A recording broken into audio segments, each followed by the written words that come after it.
A 1990 Young Chang Baby Grand at a time that Young Chang was the largest piano manufacturer in the world. Listen to the sound of this piano, starting with some Bach, the beginning of the Fifth French Suite in G major.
You know, when a Young Chang is well regulated and voiced, it's a very satisfying playing experience. Now, this piano was actually sat in a home with very gentle use, so the refinement we did on it, it brings it to a level maybe it's never had before. Now let's hear some more music. This time I'm going to play the second movement of Haydn's Sonata in F major, the first section. It's a beautiful slow movement in F minor.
You know, Young Chang started in the 1950s as a producer of pianos for Yamaha. And then later they produced pianos for Steinway. And anyway, it's got duplex scaling for a very enhanced tone in the treble. I'm going to play the beginning of the Chopin G minor Ballade to really put it through its paces for you.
beautiful Korean-made piano.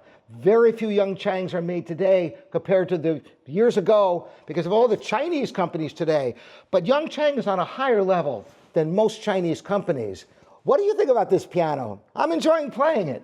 Beautiful piece of furniture with this high gloss red mahogany. Fits in almost any home. Any questions you have, I'm here for you. Robert@livingpianos.com, your online piano store. See you next time.